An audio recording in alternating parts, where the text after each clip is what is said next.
really cold today, guys. It is currently feels like minus 28. This is the key fob for this 2021 Audi Q5 Quattro, and you can see it is in the white exterior color. Pushing the unlock on the key fob, this is what it looks like. We have also the lock. Pressing this twice will open up the tailgate, as you can see.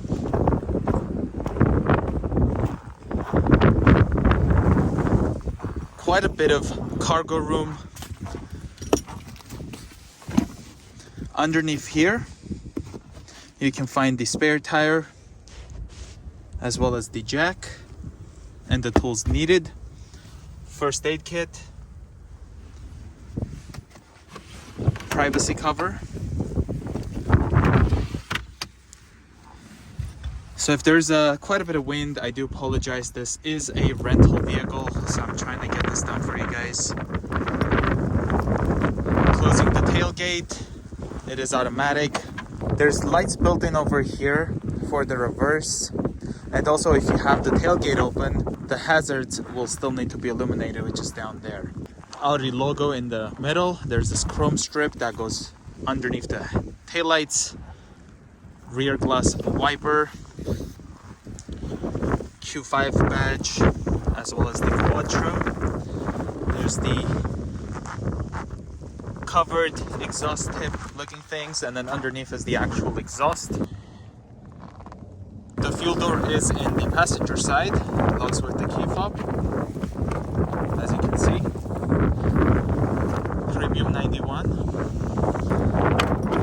These are the 18-inch alloy wheels wrapped around with the Pirelli Scorpion all-season tires, it looks like. 235/60 R18. Let's hop in. It does not have keyless entry. Now the door handles, you don't just pull them. If you pull them, they kind of lifts up. Let's push the button to start the engine.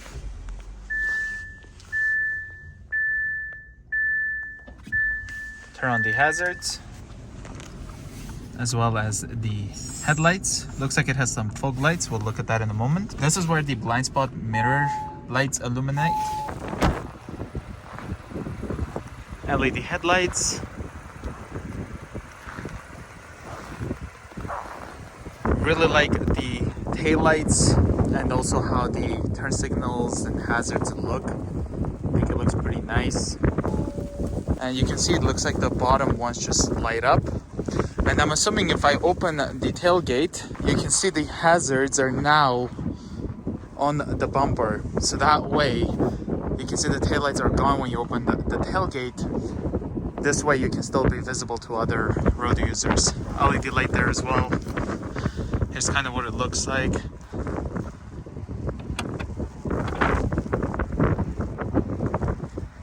Let's turn on the high beams.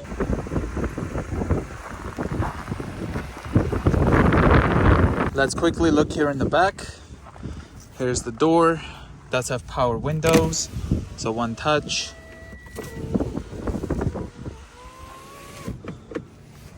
There's the speakers.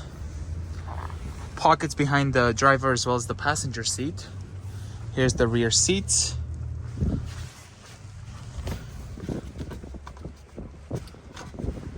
Two cup holders. You also have a 3-zone automatic climate control, it looks like, so you can adjust the temperature from the back over here. 12-volt outlet. 2 USB ports for charging only. Let's quickly look at the passenger seat. It does have the unlock and lock, the door handle, the trim piece. Again, full automatic window, one touch. Some storage room for the bottles, speaker.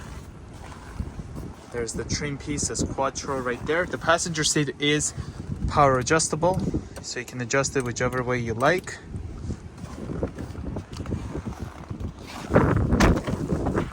Here's what it looks like if you hit the lock. This red light illuminates, and then if you hit unlock, it just goes away. Got my heated seats on. There's also one for the passenger seat. It is 3-way. So let's start off with the steering wheel here. So you can see it is nicely leather wrapped. Over here on the left side, it does allow us to go through the top menu over here. So you can see right now it's on the range.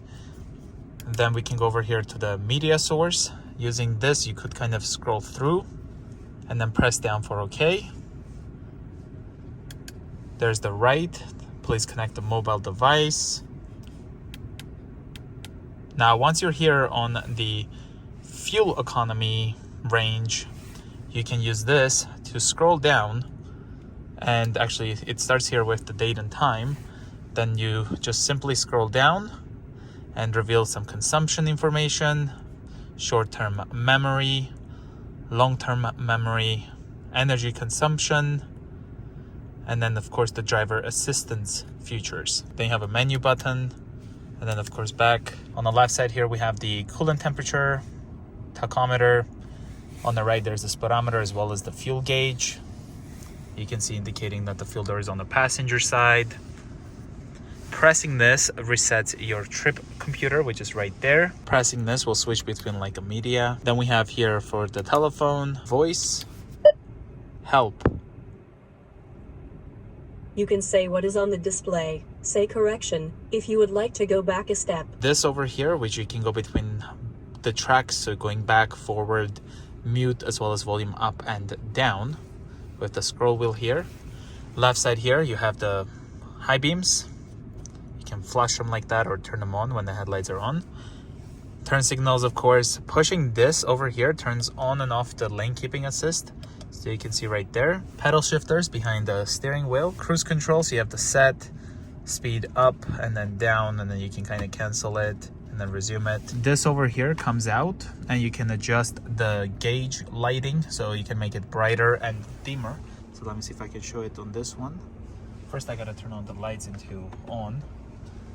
But yeah, it might be really hard to show it right now, but you can see even there, that's the interior lighting and stuff.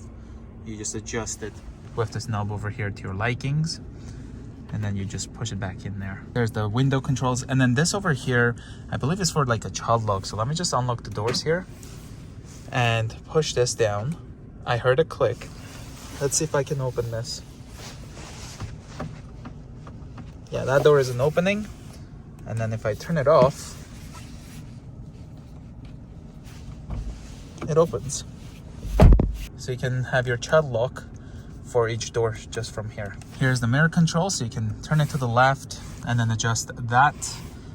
Turn it to the right and then adjust that one using the motions here. So up like a joystick, right and left. And then it looks like this is for like a heated mirrors. I'm not too sure. Of course, the tailgate to open, the speaker. This is the hood latch over there. We will look at that in a moment. There's the vents. And the hazard is right in the center. 3-zone automatic climate control. So you have the knobs here to adjust. Makes a nice and satisfying clicking sound. You push it to turn it on into auto. Again, it's dual zone. Well, technically 3-zone.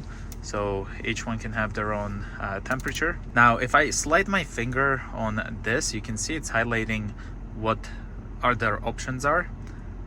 So you can just set rear only, for example. This will turn off the screen. You can touch it, or you can just push the button again. Hill descent control, traction control off, auto start stop off, and then this is the drive select.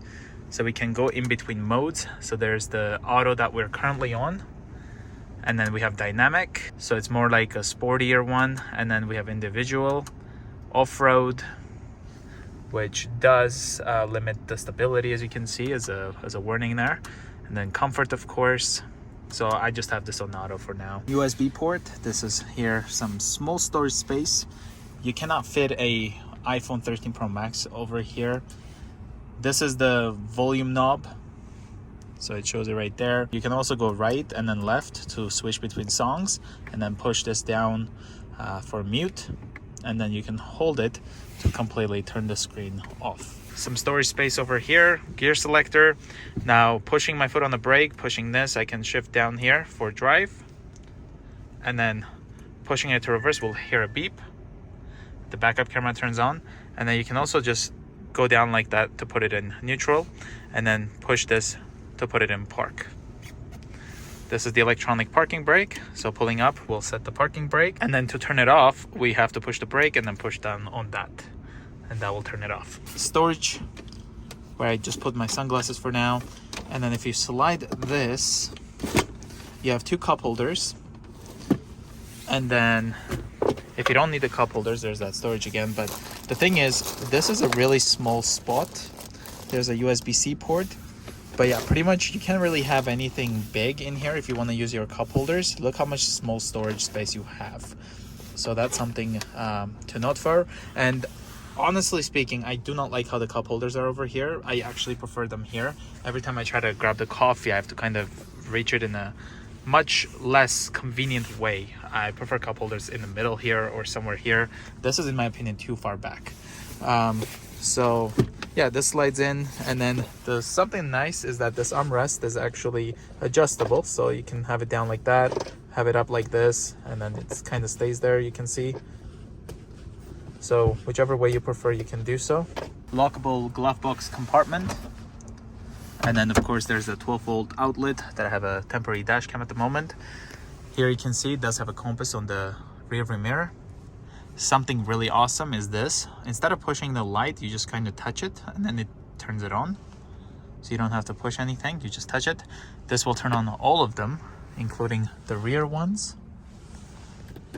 And then this will do it with the doors. So if I open the door, the lights will turn on. If I have this off, the lights will not turn on. SOS looks like a roadside assistance button most likely. Sun visor with a mirror. And then there's the light. There's the driver one. Again with the light. Now for the rear ones though, you can't just touch it. It's not as fancy, you have to push the button for both. And here on the right side, you have all of your controls for the windshield and also the rear glass wiper.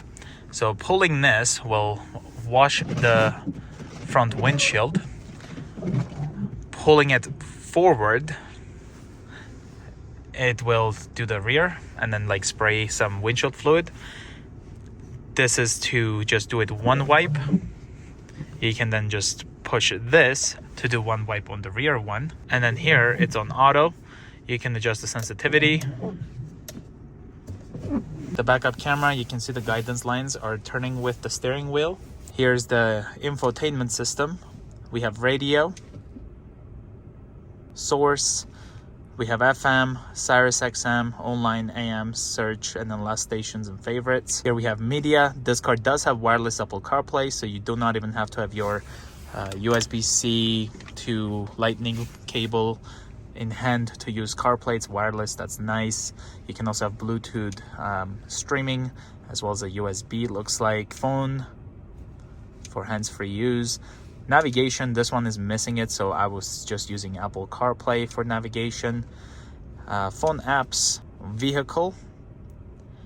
We can go Audi Drive Select, so this is how we can customize what we want. So an individual example for now, it looks like it's set at drive to be in sport and the steering in sport.